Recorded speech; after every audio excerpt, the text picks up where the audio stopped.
어머님, 여기 월세방 있어요. 35만 원이면 돼요. 옥탑방에 나보고 가라고?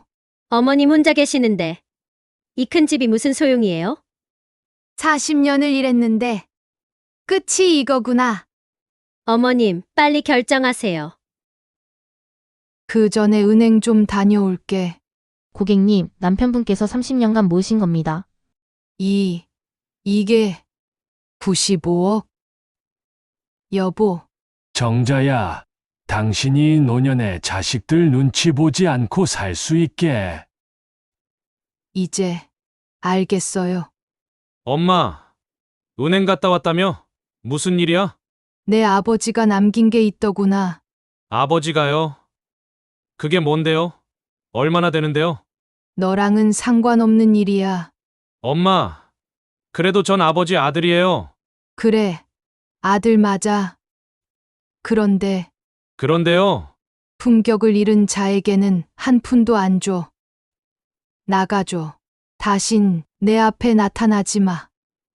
끝이야. 안녕하세요. 현실을 뛰어넘는 진짜 이야기, 막장 한 스푼. 지금 이야기 시작합니다.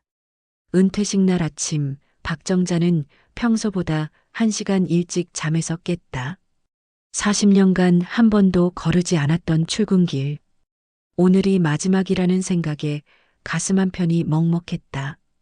교감 선생님, 정말 수고 많으셨어요.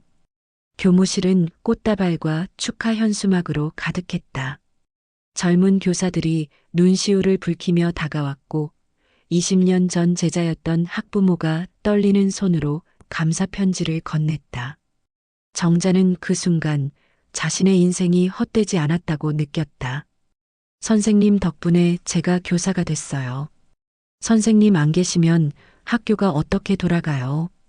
쏟아지는 칭찬과 감사. 정자는 가슴이 뿌듯했다. 수천 명의 아이들을 가르치고 학교를 지켜온 세월. 그녀는 자신이 이 사회에 꼭 필요한 사람이라고 믿었다. 그런데 집 문을 열었을 때 모든 게 달라져 있었다. 거실 소파에 며느리 한미연이 앉아 스마트폰을 보고 있었다. 정자가 들어서자 미연은 고개도 들지 않은 채 물었다. 은퇴식 끝나셨어요? 응, 다녀왔어. 그럼 이제 매일 집에 계시는 거네요. 어딘가 날이 서 있는 목소리였다. 정자는 어색하게 웃었다. 그렇지 뭐. 이제 좀 쉬어야지. 미연은 여전히 스마트폰에서 시선을 떼지 않았다. 솔직히 말씀드리는 게 나을 것 같아서요. 저희 생활 패턴이랑 좀 안 맞거든요. 어머님이 하루 종일 집에 계시면요. 정자의 미소가 굳었다. 그게 무슨 소리니? 잘못하신 건 아니에요. 그냥 좀 불편해요. 아침에 일어나면 벌써 어머님이 깨어 계시고 제가 TV 보려고 하면 어머님이 먼저 보고 계시고 저도 제 시간이 필요하거든요. 정자는 할 말을 잃었다. 40년간 학생들에게 존경받았던 교감 선생님. 그런데 집에서는 불편한 존재였다. 며느리의 말투에는 존중도 배려도 없었다. 그저 이제 당신은 필요 없는 사람이라는 냉혹한 선언만 있었다. 그날 밤 정자는 침대에 누워 천장을 바라봤다. 학교에서 받은 꽃다발이 방 한쪽에 놓여 있었지만 그 향기조차 위로가 되지 않았다. 나는 정말 쓸모없는 사람이 된 걸까? 은퇴는 끝이 아니라 시작이라고 믿었다. 하지만 지금 그녀 앞에 펼쳐진 것은 무시와 외로움뿐이었다. 며느리의 차가운 말이 귓가에 맴도는 밤, 박정자는 잠을 이룰 수 없었다. 침대 옆 서랍장 위에는 3년 전 세상을 떠난 남편 박민수의 유품이 놓여 있었다. 여보, 당신이 있었으면 이렇게 외롭지는 않았을 텐데. 정자는 일어나 앉았다. 오랜만에 남편의 물건들을 꺼내봤다. 낡은 시계, 금태 안경, 그리고 검은색 가죽 일기장. 남편은 평생 일기를 썼다. 매일 밤 10시면 어김없이 책상 앞에 앉아 하루를 기록하던 모습이 눈에 선했다. 정자는 그 일기장을 한 번도 펼쳐본 적이 없었다. 남편의 사적인 공간을 침범하고 싶지 않았으니까. 하지만 오늘은 달랐다. 외로움이 그녀를 일기장으로 이끌었다. 정자는 조심스럽게 첫 페이지를 넘겼다. 1985년 3월 12일. 오늘 정자와 결혼했다. 세상에서 가장 행복한 날. 눈시울이 뜨거워졌다. 남편의 정갈한 글씨체가 마치 살아있는 것처럼 느껴졌다. 정자는 한 장 한 장 넘기며 남편과 함께했던 시간을 되짚었다. 1992년 5월 8일. 정자가 교감 승진 시험에 합격했다. 내 아내가 자랑스럽다. 2003년 11월 23일. 정자가 늦게까지 일하느라 힘들어한다. 내가 더 잘해줘야 하는데. 남편은 자신보다 아내를 더 아꼈다. 그 사실이 뒤늦게 가슴에 와닿았다. 일기장 중간쯤 뭔가 삐져나온 게 보였다. 얇은 종이 한 장. 정자는 그것을 꺼냈다. 남편의 필체로 적힌 짧은 메모였다. 정자야, 혹시 내가 먼저 떠나면 학교 뒤편 국민은행 금고를 찾아가렴. 비밀번호는 내 생일.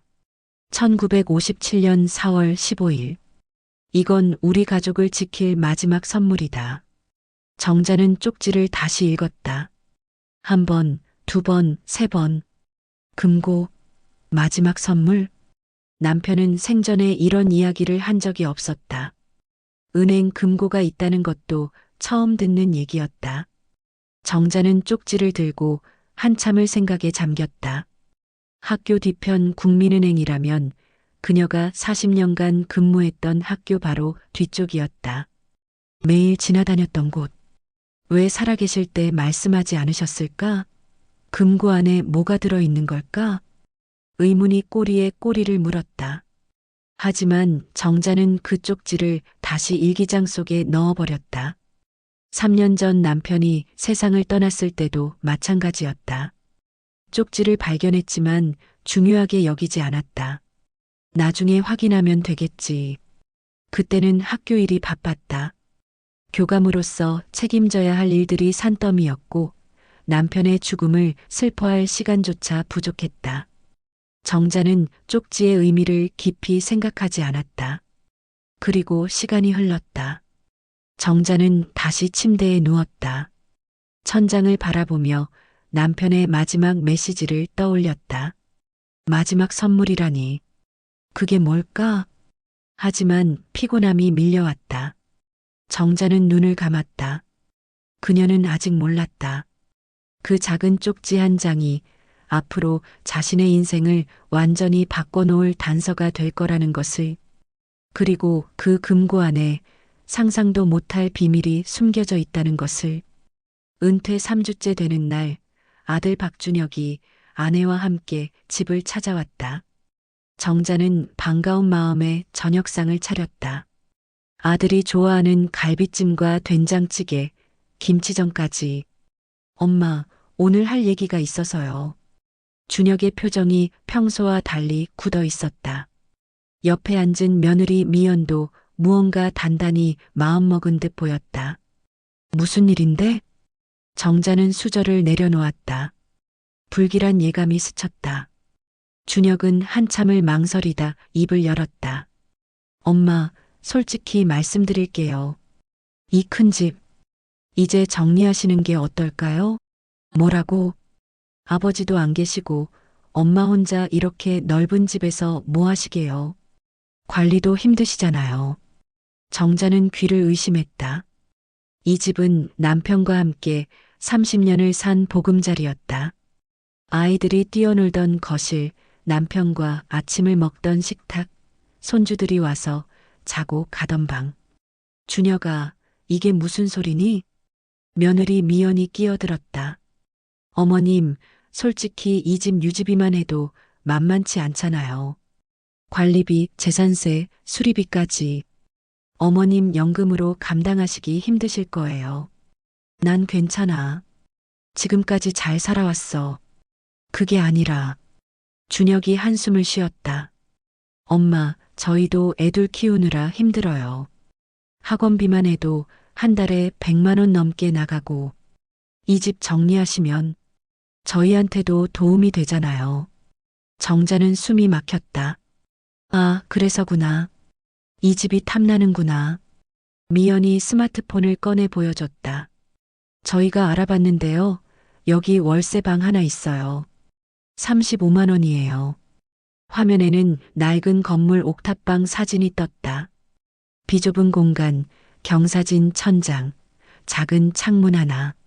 조용하고 혼자 계시기엔 괜찮을 것 같던데요. 그리고 어차피 어머님은 하루 종일 산책하시고 그러시잖아요. 집은 주무실 때만 있으면 되니까요. 정자는 말문이 막혔다. 40년간 교육자로 살았다. 수천 명의 학생들에게 효도와 존중을 가르쳤다. 부모님을 공경하라, 어른을 섬기라. 그 말을 입이 닳도록 했다. 그런데 지금 자신의 아들과 며느리가 68살 노모를 35만 원짜리 옥탑방으로 내쫓으려 하고 있었다. 엄마, 답변 좀 해주세요. 저희도 이 얘기 꺼내기 쉽지 않았어요. 준혁의 목소리에는 미안함이 없었다. 그저 귀찮은 일을 빨리 처리하고 싶다는 조급함만 묻어났다. 정자는 아무 말도 할 수 없었다.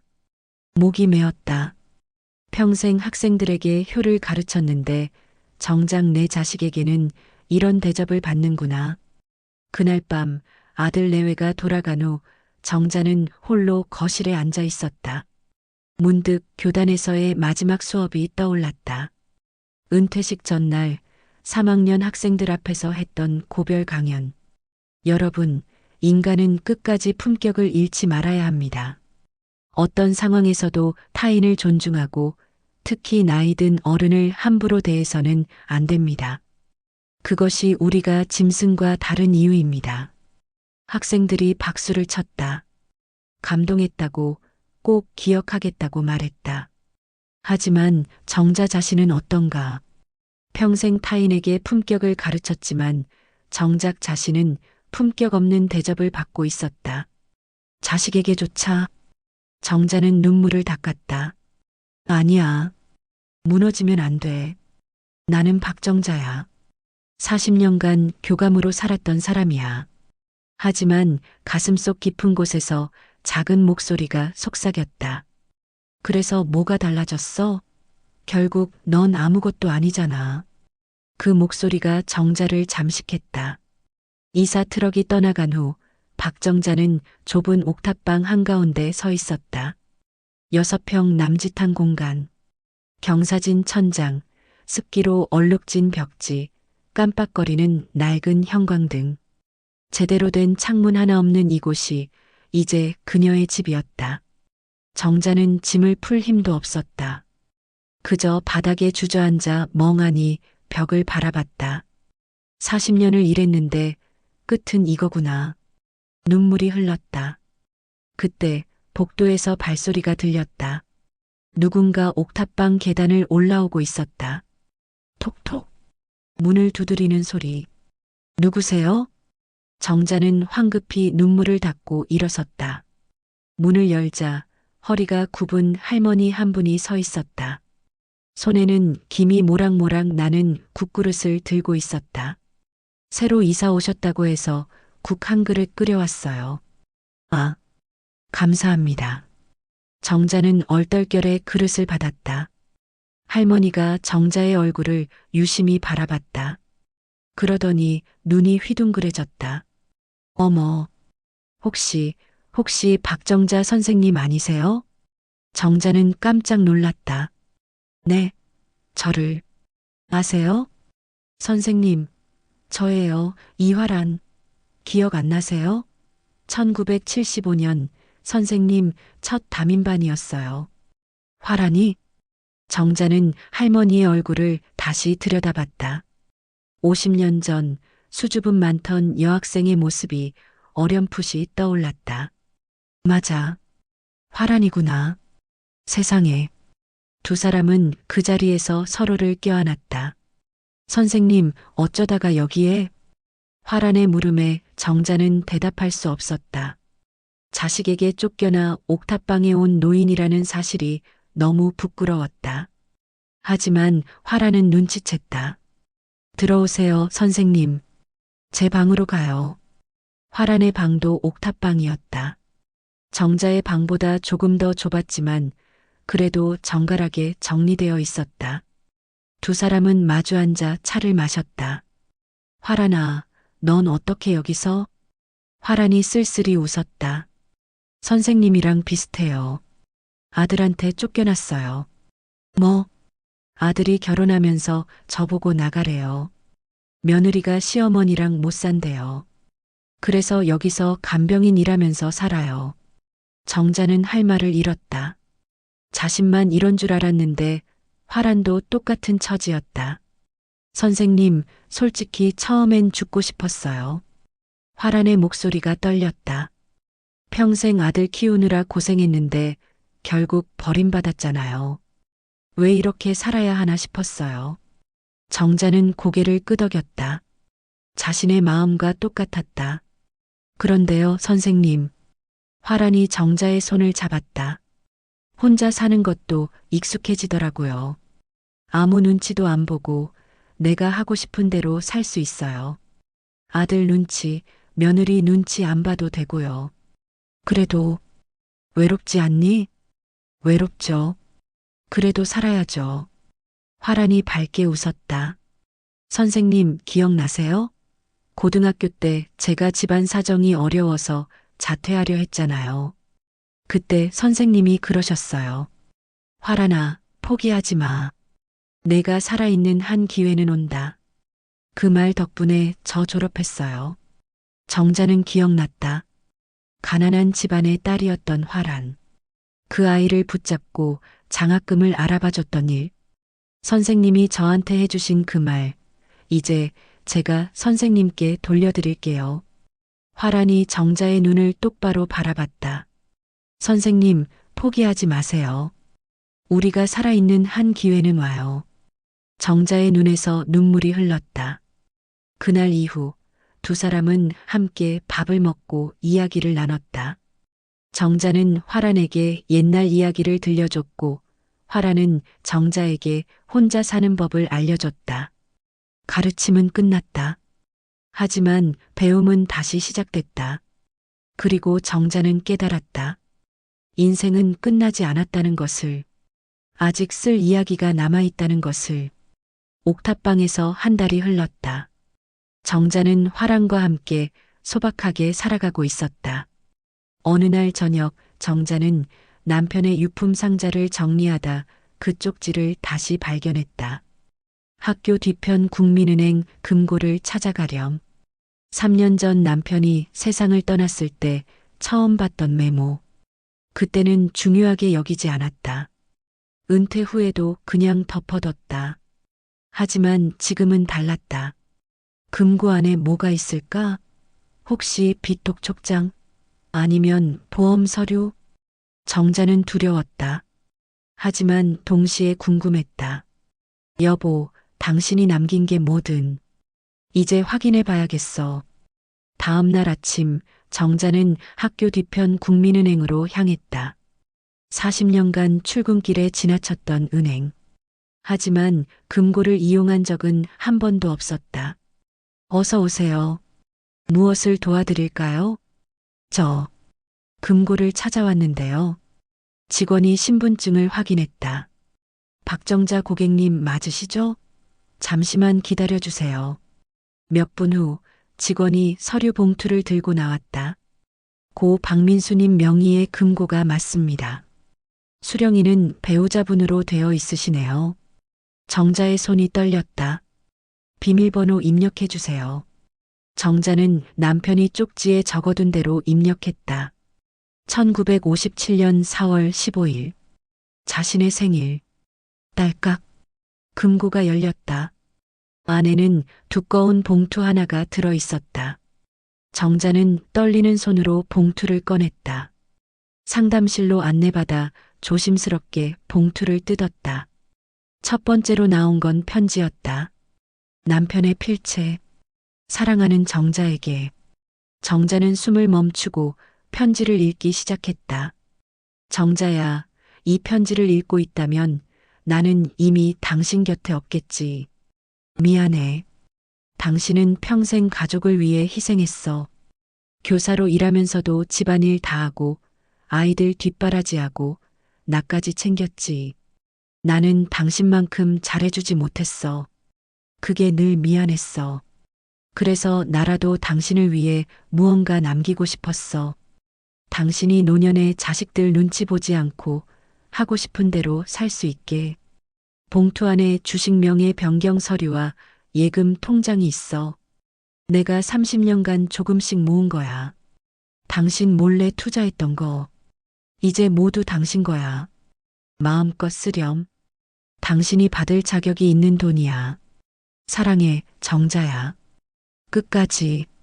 정자의 눈에서 눈물이 쏟아졌다. 다음 서류를 확인했다. 주식명의 변경 서류.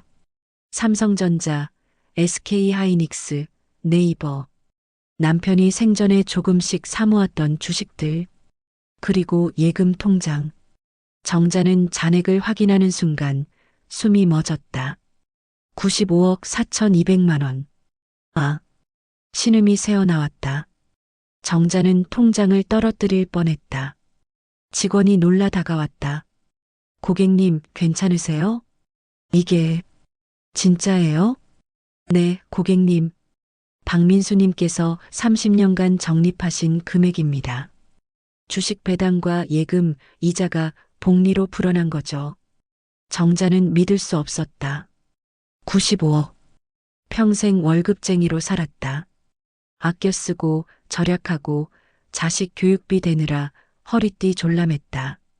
그런데 남편이 몰래 이런 돈을 모아뒀다니. 여보. 정자는 편지를 가슴에 안았다. 남편은 살아생전 말이 없는 사람이었다. 사랑한다는 말도 고맙다는 말도 잘하지 않았다. 하지만 그는 30년간 묵묵히 아내를 위해 준비했다. 아내가 노년에 자식들에게 무시당하지 않도록 떳떳하게 살 수 있도록. 정자는 한참을 울었다. 은행 상담실에서 아무도 없는 그곳에서 그녀는 남편에게 말했다. 여보, 고마워. 정말 고마워. 평생 돈 걱정하며 살던 인생에 찾아온 믿기 힘든 기적. 하지만 정자는 알고 있었다. 이건 기적이 아니라 남편의 사랑이라는 것을. 그리고 이제 새로운 인생이 시작된다는 것을. 금고를 확인한 지 사흘째 되는 날, 정자는 옥탑방에서 조용히 지내고 있었다. 아무에게도 말하지 않았다. 95억이라는 돈, 그건 아직 믿기지 않는 현실이었다. 어떻게 써야 하지? 화란이한테도 도움을 줘야 하나? 정자는 남편의 편지를 반복해서 읽으며 생각에 잠겼다. 그때 노크 소리가 들렸다. 어머님, 저예요. 며느리 한미연의 목소리였다. 정자는 깜짝 놀랐다. 이사 온 뒤 한 달 동안 며느리는 단 한 번도 찾아온 적이 없었다. 문을 열자 미연이 환한 미소를 지으며 서 있었다. 손에는 비싼 과일 상자를 들고 있었다. 어머님, 요즘 건강은 괜찮으세요? 과일 좀 사왔어요. 유기농이에요. 정자는 어리둥절했다. 미연아, 무슨 일이야? 무슨 일은요? 어머님 보고 싶어서 왔죠. 미연은 옥탑방 안으로 들어와 주위를 둘러봤다. 어머, 생각보다 괜찮네요. 아늑하고요. 예전 같으면 좁고 지저분하다고 했을 사람이 갑자기 태도가 180도 달라졌다. 정자는 본능적으로 느꼈다. 뭔가 이상해. 어머님, 커피 드실래요? 제가 타드릴게요. 미연은 부산스럽게 움직였다. 평소라면 상상도 못할 일이었다. 괜찮아, 미연아. 그냥 앉아 있어. 아니에요. 제가 할게요. 미연이 부엌으로 갔다. 그 사이 정자는 며느리의 가방을 힐끗 봤다. 명품 가방, 새로 산 듯 반짝거렸다. 저 가방 몇백은 하겠네. 커피를 마시며 미연은 이런저런 이야기를 늘어놓았다. 손주들 이야기, 날씨 이야기, 최근 본 드라마 이야기까지. 하지만 정자는 알아챘다. 미연의 눈이 계속 방 안을 훑고 있다는 것을. 어머님, 화장실 좀 다녀올게요. 미연이 일어섰다. 화장실은 방 밖에 있었다. 그런데 미연은 방 안을 서성였다. 정자는 모른 척했다. 미연이 나간 사이 정자는 불안했다. 설마 아니겠지? 30분 후 미연이 돌아갔다. 어머님, 자주 올게요. 건강 챙기세요. 다정한 미소. 하지만 그 미소 뒤에 탐욕이 숨어 있다는 걸 정자는 느꼈다. 며칠 후 정자는 이상한 느낌에 잠에서 깼다. 뭔가 어색했다. 정자는 침대에서 일어나 방을 둘러봤다. 서랍이 열려 있었다. 정자는 황급히 서랍을 확인했다. 남편의 편지가 들어있던 봉투가 없었다. 아니, 분명 여기 넣어뒀는데. 정자는 서랍을 뒤졌다. 옷가지 사이, 책 밑, 침대 아래까지 다 찾아봤다. 없었다. 주식 서류와 통장은 은행 금고에 다시 맡겼지만 남편의 편지만큼은 곁에 두고 싶었다. 그런데 사라졌다. 누가 가져갔지? 화란이? 아니야, 화란이는 내 방에 함부로 들어오지 않아. 정자는 며칠 전 며느리의 방문이 떠올랐다. 설마 미연이? 그날 밤 전화벨이 울렸다. 며느리였다. 어머님, 저 미연이에요.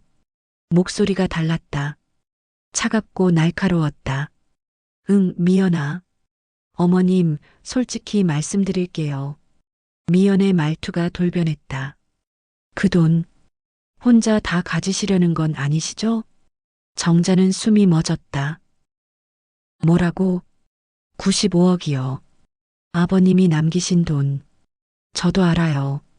미연아, 내가 내 서랍을 뒤졌니? 정자의 목소리가 떨렸다. 가족끼리는 숨김없이 살아야죠.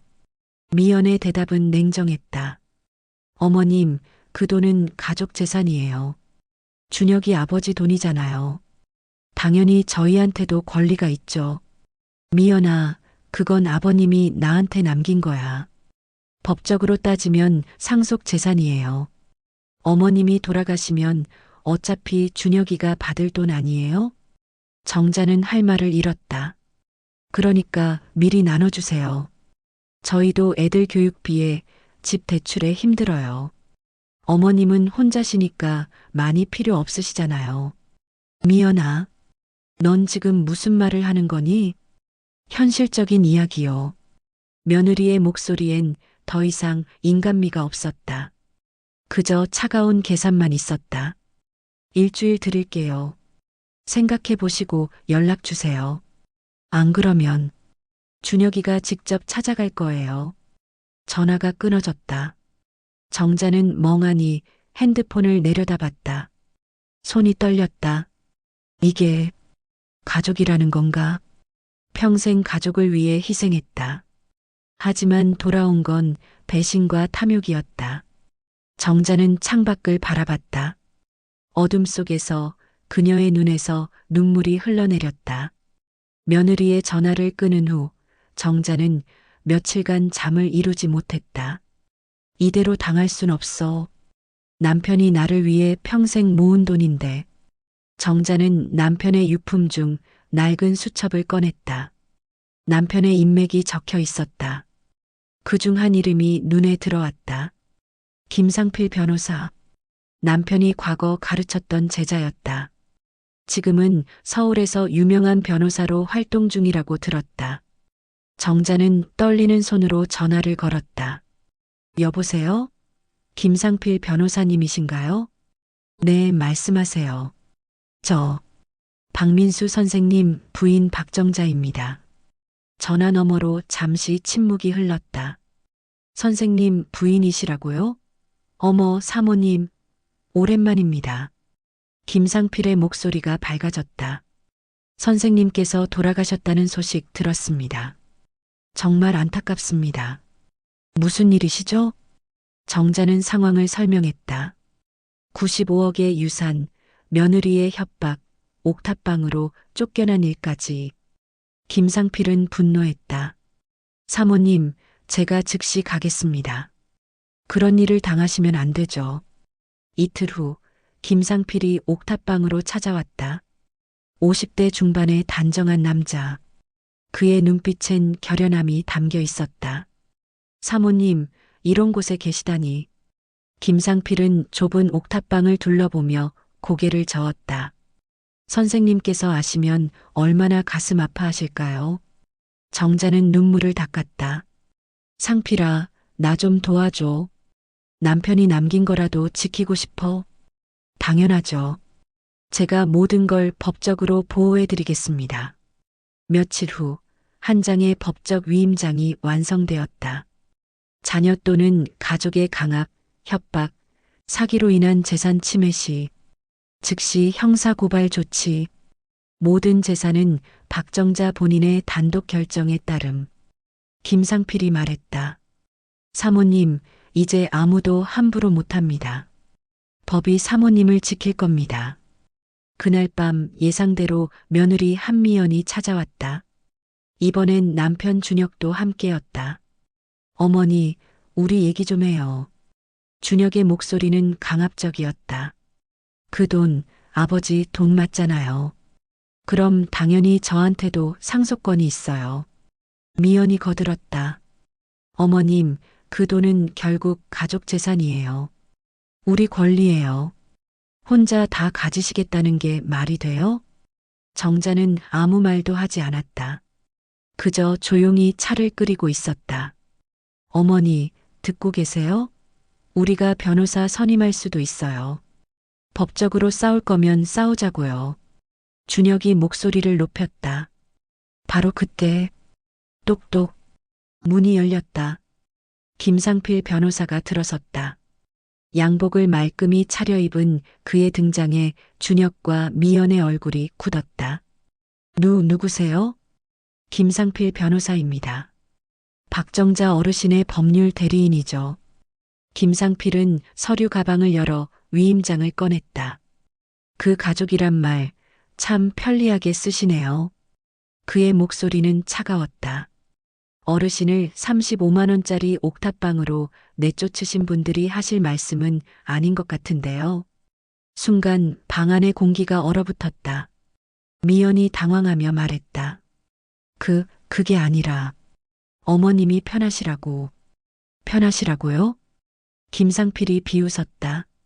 40년 교육자로 일하신 분을 습한 옥탑방에 혼자 두는 게 편하시라는 건가요? 그리고 95억을 요구하는 게 효도인가요?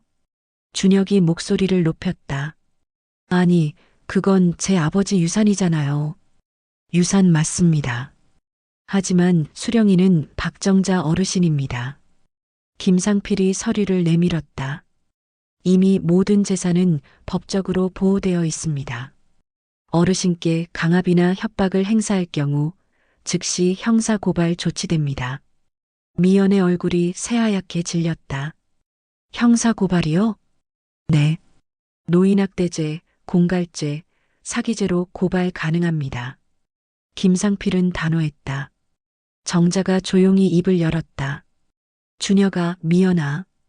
두 사람이 정자를 돌아봤다. 내 뜻은 명확해. 정자의 목소리는 떨리지 않았다. 품격을 잃은 자에게는 한 푼도 물려주지 않겠어. 어머니, 나가줘. 다신 내 앞에 나타나지 마. 정자의 눈빛은 더 이상 흔들리지 않았다. 준혁과 미연은 할 말을 잃었다. 결국 두 사람은 아무 말 없이 방을 나갔다.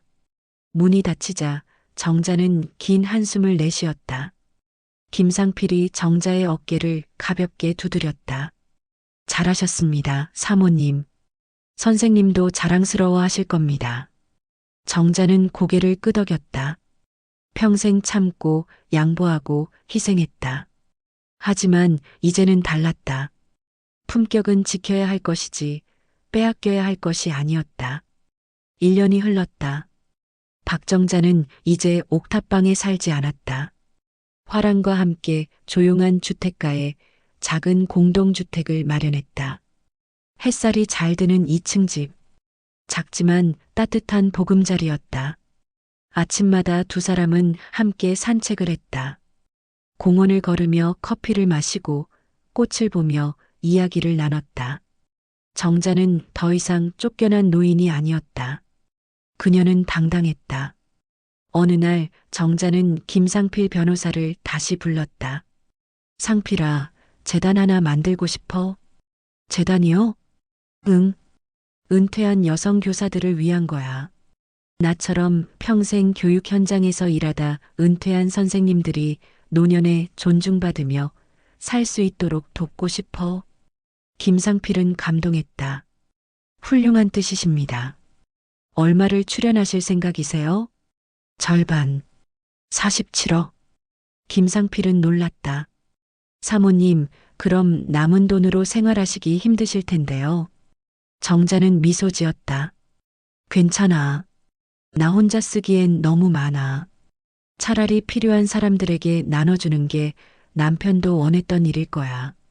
3개월 후 박민수, 박정자 여성교사 복지장학재단이 설립되었다. 은퇴한 여성교사들의 의료비 지원, 주거비 지원, 심리 상담 프로그램까지 정자는 직접 재단 이사장을 맡았다. 재단 개소식 날 수십 명의 은퇴 교사들이 찾아왔다. 정자 선생님, 정말 감사합니다. 저도 남편 빚 때문에 힘들었는데 재단 덕분에 살았어요. 눈물을 흘리는 선생님들을 보며 정자는 깨달았다. 이거였구나. 남편이 내게 남긴 진짜 선물은. 그날 오후 재단 사무실에 낯익은 얼굴이 나타났다. 아들 박준혁이었다. 1년 전과 달리 그는 초라해 보였다. 양복 대신 평범한 티셔츠와 청바지. 눈가엔 피로가 가득했다. 어머니. 준혁은 고개를 숙였다. 정자는 아무 말 없이 그를 바라봤다. 어머니, 죄송합니다. 제가 정말 잘못했습니다. 준혁의 목소리가 떨렸다. 미연이랑 이혼했어요. 그 사람 진짜 목적이 뭔지 이제야 알았어요. 돈이었어요. 어머니한테 못 받으니까 저한테 이혼 요구하더라고요. 정자는 놀라지 않았다. 예상했던 일이었다. 애들은 제가 키우고 있어요. 힘들지만 이제야 알겠어요. 어머니가 얼마나 고생하셨는지. 준혁이 무릎을 꿇었다. 어머니, 용서해 주세요. 제가 짐승만도 못했어요. 정자는 한참 동안 아들을 내려다봤다. 그리고 조용히 말했다. 일어나라. 어머니, 용서는 내가 행동으로 보여줘야지. 말로만 되는 게 아니야. 준혁은 고개를 들었다. 재단에서 봉사활동 자리 있어. 매주 토요일 어르신들 도시락 배달하는 일이야. 할래? 네, 하겠습니다. 그날부터 준혁은 매주 재단에서 봉사했다. 무거운 도시락 상자를 들고 계단을 오르며 그는 깨달았다. 어머니가 평생 짊어졌던 무게를. 그리고 매주 일요일 준혁은 어머니를 찾아왔다. 어머니, 된장찌개 끓여드릴까요? 아니, 괜찮아. 화란이가 해줬어. 그럼 설거지라도 할게요. 준혁은 조용히 부엌으로 갔다. 정자는 그런 아들의 뒷모습을 바라봤다. 늦었지만 그래도 다행이야. 어느 따스한 봄날 오후 정자와 화란은 거실에 앉아 차를 마시고 있었다. 창밖으로 벚꽃이 흩날렸다. 정자는 창밖을 바라보며 중얼거렸다. 화란아, 나 이제야 알겠어. 모료 선생님? 내가 평생 가르친 게 수학이나 영어가 아니라 결국 사람의 도리였구나. 화란이 미소 지었다. 선생님, 그게 진짜 교육이죠. 정자는 고개를 끄덕였다. 사람은 늙는다고 끝나는 게 아니야. 가르침은 죽을 때까지 계속되는 거니까. 두 사람은 조용히 차를 마셨다. 햇살이 거실을 가득 채웠다. 정자는 남편의 사진을 바라봤다. 여보, 고마워. 덕분에 나 제대로 된 삶 살고 있어. 평생 가르쳤던 교감 선생님. 하지만 진짜 배움은 이제야 시작됐다. 품격은 지켜야 할 것. 사람의 도리는 끝까지 잃지 말아야 할 것. 그리고 사랑은 죽어서도 계속된다는 것. 박정자의 새로운 인생은 이제 막 꽃을 피우고 있었고, 이 이야기도 여기서 끝이에요. 하지만 저의 새로운 모험은 이제 막 시작되었답니다. 오늘 이야기는 어떠셨나요? 괜찮으셨다면 구독과 좋아요, 알림 설정 꼭 눌러주세요. 저희에게 큰 힘이 됩니다.